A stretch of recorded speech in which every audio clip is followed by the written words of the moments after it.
Bonjour à toutes, bonjour à tous. Vous écoutez Jade FM, vous nous écoutez en vraie radio, modulation de fréquence sur le 99.7 ainsi que sur www.jadefm.fr. Deux invités en studio aujourd'hui dans le cadre de ces rencontres de Jade. Vincent Reculot, bonjour. Bonjour Jim. Vous êtes accompagné d'Adrien Pommepuis, bonjour. Bonjour. Vous êtes tous les deux présents dans les studios de Jade FM. On va parler d'un ouvrage. Ça s'appelle Un beau livre. Ça pèse quelques kilos. C'est superbement bien réalisé. Ça s'appelle NBA All-Star Names aux éditions Amphora. Et avec une préface de Thomas Pesquet, un nom que les Français connaissent bien, et même au niveau international.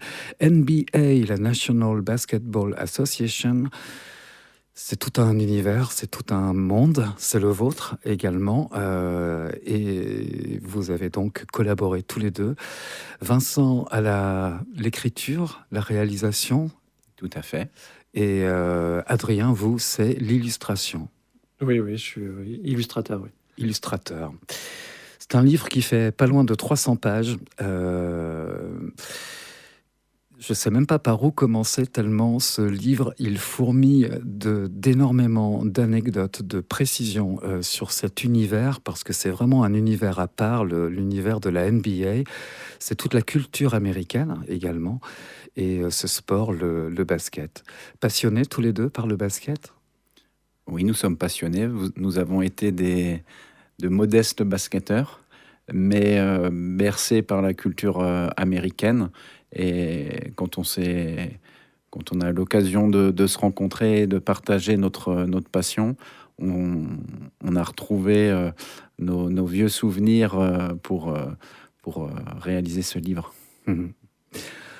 Alors, j'ai discuté récemment avec notre président Bertrand, que je salue très amicalement au passage, qui m'a raconté son enfance et sa passion du basket par l'intermédiaire de certaines librairies où on proposait des magazines, où on découvrait toute la culture de la NBA qui n'était pas autant visuelle qu'aujourd'hui, ou en tout cas télévisée. Et en lisant la préface de Thomas Pesquet tout à l'heure, je me suis aperçu qu'en fait, ils avaient eu le même parcours. Est-ce que c'est le vôtre également ? Oui, c'est exactement le même. Moi, je suis de 1976, Adrien de 1984, et Thomas Pesquet, entre nous, il est né en 1978. Donc, cette culture du magazine, il n'y avait pas beaucoup de retransmissions télévisées à l'époque, qu'un seul match par semaine. Mais oui, tous ces marqueurs, c'est tout à fait notre adolescence. Et on peut associer l'explosion de la médiatisation du basket américain en France suite aux Jeux Olympiques de Barcelone, la Dream Team, et après les années Michael Jordan qui nous ont tous bercés. Et c'est vrai qu'au départ, il y avait très très peu de matchs qui étaient diffusés. Il y avait un peu sur France 3, après Canal+. C'était à des moments très précis, il fallait être un peu devant sa télé. Et c'est plus les magazines, les cartes à collectionner, quelques maillots, quelques casquettes, que on a développé un peu notre imaginaire et on a beaucoup fantasmé avant, à l'époque actuelle où on a tous les matchs, on peut voir toutes les actions de toutes les équipes si on veut. C'est beaucoup plus accessible, mais nous, ça nous a fait grandir un imaginaire fantasmé. Tout à l'heure, je parlais d'univers, et juste avant qu'on parle plus précisément de votre ouvrage, qu'est-ce qui vous a motivé tous les deux à vous dire on va mettre ça en illustration et raconter ces joueurs, cet univers de la NBA? Qu'est-ce qui vous a motivé? C'est d'abord une rencontre avec Vincent, une collaboration sur un site de passionnés qui s'appelle Basket Rétro. On a vu qu'on avait beaucoup de points communs, le même métier de base, la même passion du basket. On habite à quelques kilomètres l'un de l'autre et avec la même envie de raconter aussi justement quelque chose d'un peu émotionnel de ce qu'on vit. Nous, on n'est pas des experts, on a joué au basket, on connaît quelques tactiques, voilà, mais on se place pas tellement dans l'analyse, mais plutôt dans la passion et dans la transmission surtout. Moi, c'est ce que je retrouve vraiment avec Vincent sur cet aspect-là. Ouais. Mhm. La transmission de cette passion, en fait. Oui. La transmission des petites histoires qui font la grande. En fait, et c'est vrai que c'est pas un livre de statistiques ou d'analyse, comme le disait Adrien. C'est un livre d'émotions qui rappelle plein de choses qu'on a vécues, des joueurs qu'on a connus à travers leur surnom. Pour ce premier ouvrage, un autre a suivi depuis, mais voilà, derrière chaque surnom se cache une histoire, un film, un événement historique, une action, un marqueur de l'American Way of Life. Et voilà, c'est ça qu'on retrouve dans ce livre de l'émotion avant tout. Mhm. Pour tout vous dire, j'ai eu l'impression qu'en feuilletant votre livre, que c'était un livre de portraits. Ce sont des portraits Ce sont des à portraits, travers ouais. le surnom. Mhm. Et bien des joueurs, d'ailleurs, comme je prends l'exemple de Magic Johnson, son surnom est devenu son nom. Et le surnom est bien plus important qu'il ne laisse paraître. Mhm.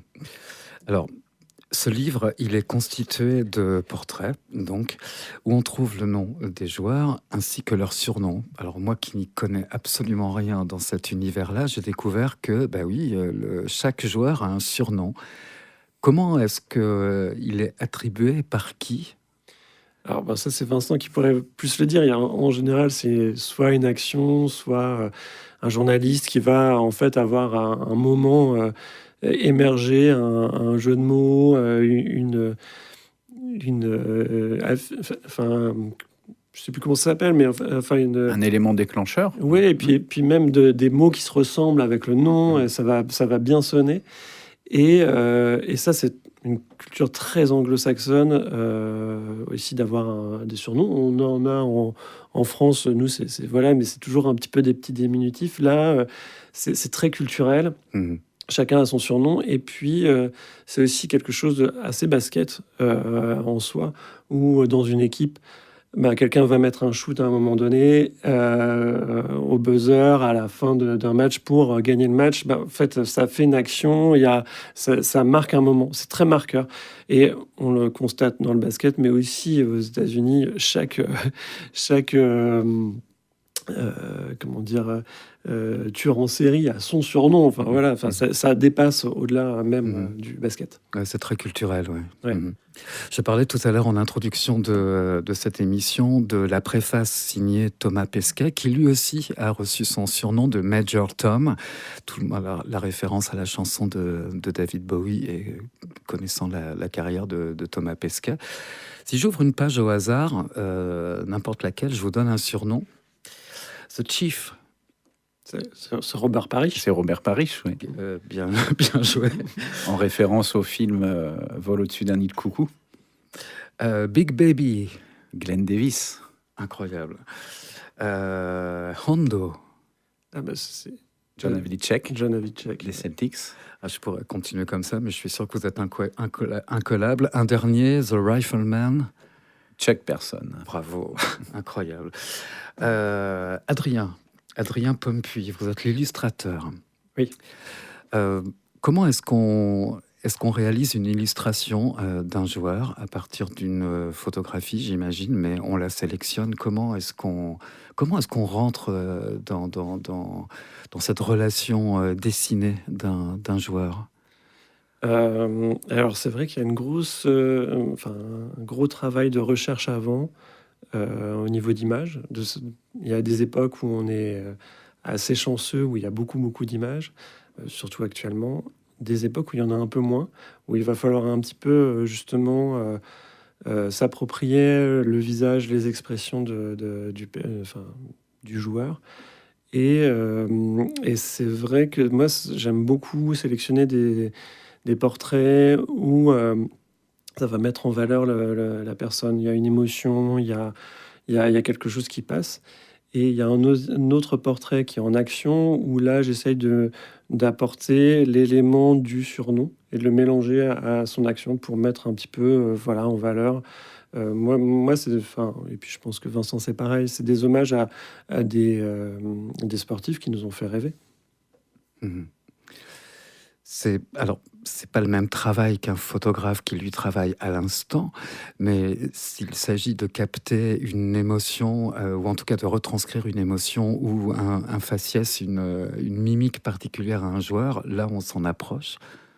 Oui, et puis il y a toujours cette retransmission aussi avec le dessin, où parfois Vincent me disait, mais alors là, je le reconnais pas, il a pas ses yeux, il faut que tu ouvres un petit peu plus et tout. Et puis, enfin, on se rend pas bien compte, parce que quand on a une photo devant les yeux, on va pas dire non, c'est pas cette personne. Et là, c'est vrai que la retransmission, l'exactitude, parce que c'est pas des personnages inventés, hein, ce sont des vraies personnes. Il fallait que ça colle vraiment au plus fin. Et puis là où j'avais plus de liberté, c'était aussi sur les maillots, où j'ai pu changer les couleurs. On s'est mis d'accord avec Vincent, on le veut, ce joueur sous tel maillot, ça nous évoque, nous en tout cas, plus de souvenirs. Et d'essayer de représenter aussi à travers ces sportifs, mais aussi à travers les maillots, 80 ans d'histoire de la Grande Ligue. Hmm. Collaboration, ça consiste également alors à s'échanger les textes, à discuter autour des textes, à regarder ensemble la représentation graphique de tel ou tel joueur. On communique, on discute, on se réunit. Comment est-ce que ça s'est organisé? Habitant Pornic et Adrien Nantes, donc on ne pouvait pas se voir toutes les semaines. Donc c'était un ping-pong par réseau social interposé, mais un ping-pong quotidien d'échanges. Alors, la plupart du temps, les textes étaient écrits avant que les illustrations soient réalisées. Donc, parfois, Adrien, en amont, me disait, tiens, je vais utiliser ce détail-là, ou j'attends ton texte pour me reposer sur une de tes idées. Donc voilà, et de temps en temps aussi, Adrien disait, cette phrase-là, elle mériterait d'être un peu plus ciselée pour mieux comprendre l'explication du surnom. Donc oui, c'est vraiment un travail en duo, avec chacun sa spécificité, mais un regard aussi bienveillant sur le travail de l'autre. Et ce qui est très enrichissant dans cette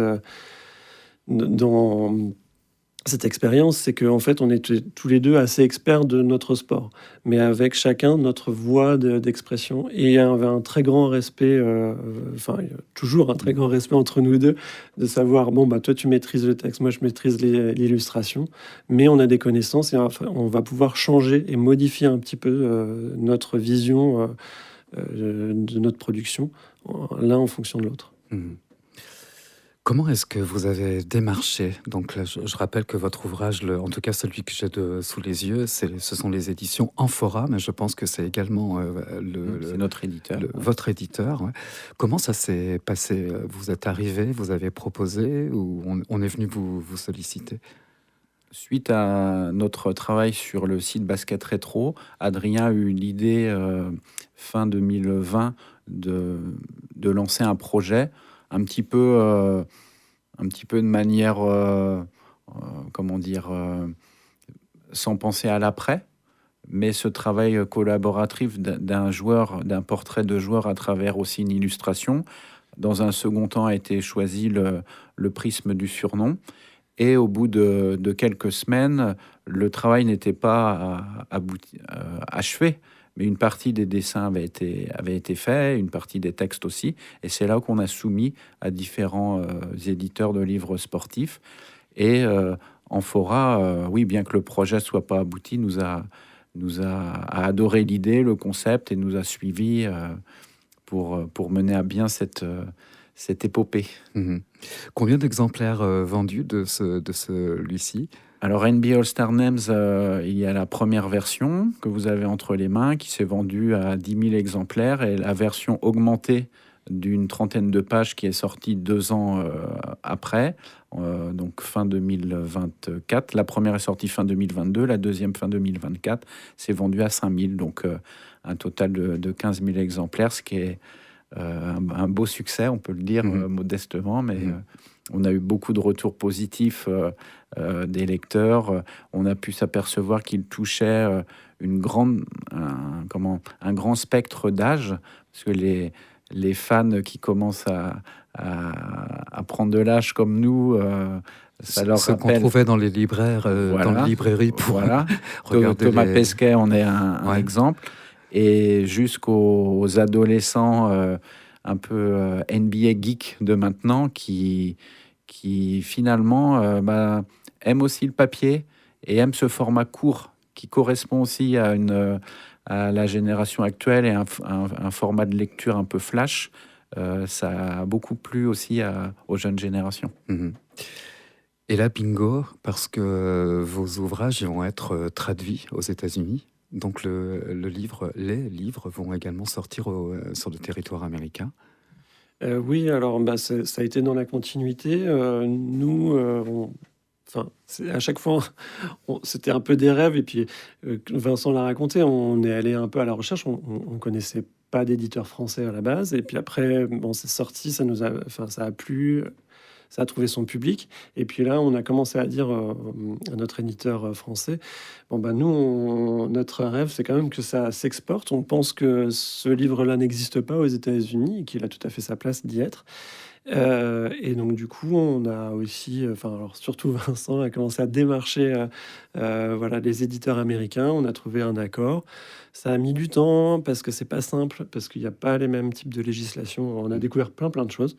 Voilà. Et là, on est en train de boucler. Le livre devrait, on croise les doigts, mais vraiment tout est presque en place là, devrait sortir fin 2026 aux États-Unis. Voilà, pour Noël 2026 aux États-Unis. Mhm. Est-ce que ça donne envie, enfin, j'imagine que oui, mais d'y aller aux États-Unis, de voir des rencontres NBA? Oh oui, bien sûr. Évidemment, c'est un rêve de voir le livre dans une librairie américaine. Mm. Alors, on a eu la chance déjà de voir des matchs NBA, moi sur place, et puis avec Adrien, on en a vu un à Paris, les Paris Games. Mais oui, c'est déjà imaginer que le livre va être vendu aux États-Unis, c'est formidable, c'est une belle aventure. Ouais. Mhm. Ce livre donc de portraits, il fourmille d'anecdotes.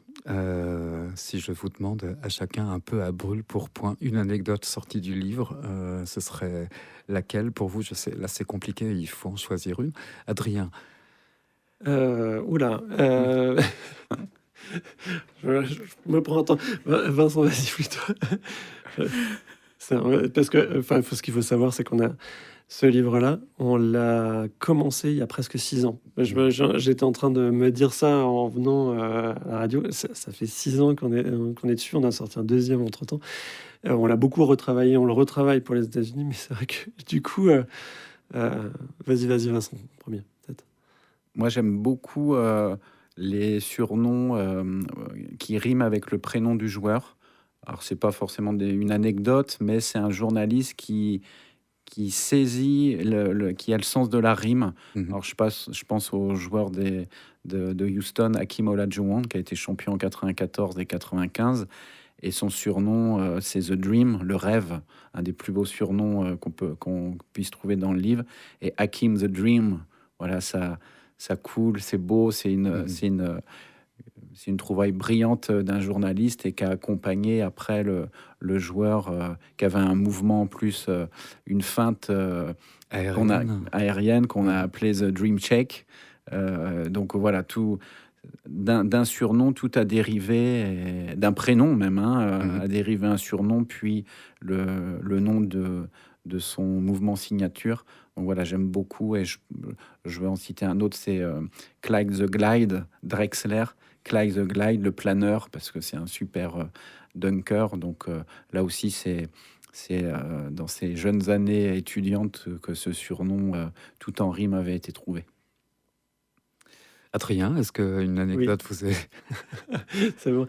Mais on en parlait, en fait, c'est Magic Johnson, en fait, où je trouve que enfin, moi, adolescent, quand j'ai appris son vrai prénom, c'est Erwin, ça ne collait pas à l'image que je me Mhm. faisais de la personne, en fait. Moi, son surnom était devenu enfin, sa personne, à tel point que même son surnom efface presque son nom de famille. Entre connaisseurs du basket, on se dit ah bah, Magic, et c'est tout. Et voilà, d'un commentaire d'un journaliste en le voyant adolescent performer en se disant bon, ce joueur-là est magique, en fait, est devenu son nom, toute son identité. Et ça, c'est assez fort. Et je pense aussi, si je peux en avoir un deuxième comme Vincent, à, à Wemby, donc, qui est son surnom diminutif, mais aussi il a un autre surnom, c'est The Alien, quand il arrive en NBA. L'Alien, parce que aussi, là, c'est pareil, alors, il y a son côté physique immense, longiligne, qui peut rappeler des images qu'on aurait fantasmées de la zone 51, mais aussi il y a aussi tout ce potentiel et tout cet être supérieur parce que il fait des choses que des joueurs de sa taille ne devraient pas faire. Et voilà, c'est de là qui me viennent, moi. Mhm. On parle beaucoup de joueurs français qui évoluent en NBA. Il y a un phénomène de French Touch. Oui, ça a mis un petit peu de temps à arriver. Le premier joueur français, c'était Tariq Abdul-Wahad à la fin des années 90. Après, l'explosion, ça a été bien sûr avec Tony Parker. Donc, ça a été vraiment le déclencheur du contingent français en NBA. Il a été suivi par Joachim Noah, Boris Dio, Michael Pietrus, et j'en passe. Et maintenant, je dirais, c'est pas qu'il boucle la boucle, mais Victor Wembanyama est dans la continuité. C'est signe aussi de l'excellence de la formation à la française du basket, parce que la quasi-majorité a été formée en France. Et oui, depuis des années, il y a au moins une dizaine de Français qui courent sur les parquets de NBA chaque année. Mhm. Vous êtes venu avec un second ouvrage qui est donc l'édition augmentée de celui-ci. À vous écouter, j'imagine qu'il y en aura toujours des éditions augmentées, étant donné qu'il y a également des nouveaux joueurs qui arrivent dans la NBA. Bah alors c'est vrai que on avait fait une édition augmentée parce qu'il y avait justement Victor Wembanyama, Shai Gilgeous-Alexander qui venait, voilà, qui est un joueur majeur maintenant. Et même pour l'édition américaine, on en a rajouté en fait quelques-uns parce que on se disait, bah, en fait, ce joueur-là, en un an ou deux, on peut pas se passer de raconter son surnom, qu'il ait son portrait. Et puis après, nous, on a eu des idées d'autres ouvrages. Là, on a sorti l'année dernière NBA Signature, qui est un peu une suite aussi de ça, où on a voulu raconter bah, toutes les actions, les célébrations qui avaient des surnoms, qui avaient des noms. Voilà. Et donc, du coup, bah, c'est vrai que via ce prisme-là, via cet angle-là qu'on a tous les deux, on arrive à raconter, à pouvoir poursuivre, nous, notre transmission à notre petite échelle. Vous êtes également venu avec alors des ouvrages plus petits qui sont destinés à... Qui sont destinés aux scolaires ou aux gens qui veulent avoir un agenda aux couleurs de la NBA. En effet, le NBA All-Star Names et ensuite NBA Signature ont été déclinés en agenda scolaire. Et donc cette année, c'est la troisième édition de l'agenda qu'on propose aux jeunes fans de basket, bien sûr. Mhm. Et voilà, là aussi, les agendas trouvent leur public à notre plus grand bonheur. Et c'est toujours édité aux éditions Amphora. Bien sûr. Merci beaucoup à vous deux. C'était un vrai plaisir de découvrir en votre compagnie ce monde de la NBA. NBA All-Star Names avec l'édition augmentée qui s'intitule NBA Signature. Alors NBA All-Star Names, l'édition augmentée, et NBA Signature, le second livre. Ouais. Le second livre et également des agendas. Et tout ça, c'est aux éditions Amphora. Je recevais aujourd'hui Vincent Reculot, accompagné d'Adrien Pommepuis. Merci à vous deux. Bonne continuation. Merci beaucoup. Au revoir. Jade Rencontre, c'est tous les jours à 13h et 19h.